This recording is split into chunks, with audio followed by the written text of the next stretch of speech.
దేశంలో ఉత్పత్తిని ఈ దేశ ఉత్పత్తిని సృష్టిస్తున్నటువంటి ఉత్పత్తి శక్తులు ఎవరైతే ఉన్నారో కార్మిక వర్గము బహుజన కులాలకు సంబంధించినటువంటి 99% ఉన్నటువంటి శ్రామిక వర్గం అంతా కూడా ఈ బహుజన కులాలకు సంబంధించినటువంటి శ్రమజీవులు. ఈ పెట్టుబడిదారులు ఎవరైతే ఉన్నారో 99.9% ఆధిపత్య కులాలకు సంబంధించినటువంటి పెట్టుబడిదారులు. కాబట్టి ఉద్దేశపూర్వకంగానే చట్టబద్ధమైనటువంటి హక్కులు ఉండడం మూలంగా వీళ్ళు కడుపుకుండా తిండి తింటారు, వీళ్ళు పిల్లలకి భవిష్యత్తులో మంచి విద్యా ఉద్యోగాన్ని అందిస్తారు. ఒకవైపు ఏమో ప్రభుత్వ రంగంలో ఉన్నటువంటి విద్యా వ్యవస్థని నిర్వీర్యం చేస్తూ ఉన్నారు, యూనివర్సిటీల్ని నిర్వీర్యం చేస్తూ ఉన్నారు, ప్రైవేట్గా అప్పచెప్తా ఉన్నారు.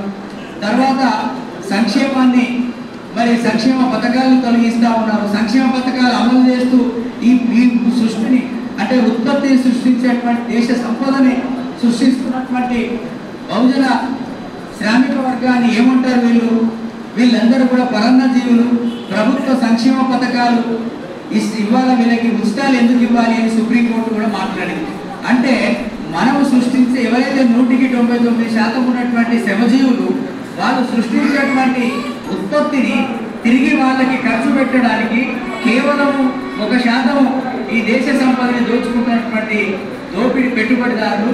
ముఖ్యంగా ఇటీవల కాలంలో బీజేపీ అధికారంలోకి వచ్చిన తర్వాత ఉత్తర భారతానికి సంబంధించినటువంటి ఈ గుత్తేదారులు ఎవరైతే ఉన్నారో బ్రాహ్మణాధిపత్య పెట్టుబడిదారులు మొత్తం ఇవాళ భారతదేశాన్ని మొత్తం అన్ని రంగాల్లోకి వారు బలవంతంగా మీరు రైల్వేలో చూడండి, ఇవాళ బ్యాంకింగ్ రంగంలో చూడండి, పరిశ్రమలో చూడండి, పెట్టుబడులు చూడండి. తెలంగాణలో హైదరాబాద్ చుట్టూ మొత్తం లక్షలాది ఎకరాలు గుజరాత్ గుత్తేదారులు వచ్చేసి మొత్తం భూముల్ని కబ్జా చేస్తున్నారు, కొంటా ఉన్నారు. కాబట్టి ఇలాంటి పరిస్థితుల్లో మనము అంటే ఒక ఆర్థిక దోపిడీ కాదు, ఇది వాళ్ళ ఉద్దేశపూర్వకంగా ఈ శ్రమ దోపిడీతో పాటు ఎవరు చేయాలా ఈ పని అంతా కూడా ఈ కింది కులాల ప్రజలు చేయాలి. వీళ్ళకు కనీస వేతనాలు ఇవ్వకూడదు. వీరినందరినీ ఎప్పటికప్పుడు మొత్తం రాజ్యాంగం కల్పించిన చట్టాలు వీళ్ళ సమ్మె చేశాక వాళ్ళు ఏం తీసుకొచ్చారు, వాళ్ళు మొత్తం దాదాపు రాజ్యాంగంలో కల్పించినటువంటి రక్షణ చట్టాలు మొత్తం వాటన్నిటిని కూడా సమీక్షించి 4 కోడ్లుగా విభజించారు. ఇవి చూడడానికి బాగానే ఉంటాయి. ఏమంటారు వాళ్ళు 12 గంటల పని విధానాన్ని తీసుకొచ్చారు. తర్వాత కార్మికులకు ఇవాళ ఈ 4ని కూడా చూస్తే మనకి చూడడానికి ఇవన్నీ కార్మికులకి రక్షణ చట్టాలుగా కనిపిస్తాయి. కానీ ఈ కార్మిక చట్టాలని మనం కనుక బానిసలుగా మార్చేటువంటి పరిస్థితిని తీసుకొచ్చారు. కాబట్టి మనము ఈ జిల్లాలలో ఏం చేయాలి, ఇప్పుడు మన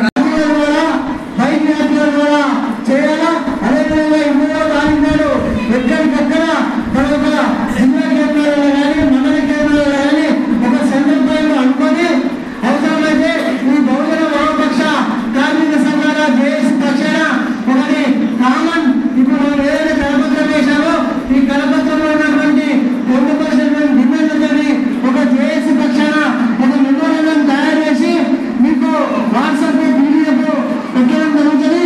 ఆ వాట్సాప్ లో పీడిఎఫ్ పెట్టినటువంటి ఏదైతే మెమోరాండం ఉందో అవసరమైతే మీరు ఎక్కడైతే సమ్మె చేస్తున్నారో, ఎక్కడైతే సమ్మెలో పాల్గొంటున్నారో ఆ మండల కేంద్రంలో మండల కేంద్రంలో, డివిజన్ కేంద్రంలో డివిజన్ కేంద్రంలో, జిల్లా కేంద్రంలో అయితే జిల్లా కేంద్రంలో అందుబాటులో ఉన్నటువంటి అధికారులకు లేదా ప్రజాప్రతినిధులకు మన సమ్మె యొక్క ప్రాధాన్యత ఉన్నటువంటి మెమోరాండాన్ని ఇవాళ సమ్మెలో బహుజన వామపక్ష కార్మిక సంఘాల జేఏసీ పక్షాలు సమ్మెలో పాల్గొనమని తెలియజేయాలి.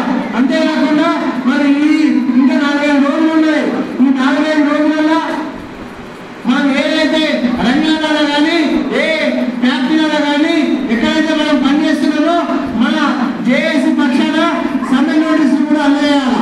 ఒకవేళ అది కూడా బహుజన వామపక్ష జేఏసీ పక్షాన సమ్మె నోటీసులు కూడా మన గ్రూప్లో వాట్సాప్లో వెళ్తాము. అది కూడా ఇంకా ఎక్కడెక్కడైతే ఇబ్బందులు ఉన్నారో ఆ ఇబ్బంది సమ్మె నోటీసులు కూడా ఖచ్చితంగా ఇవ్వాలి.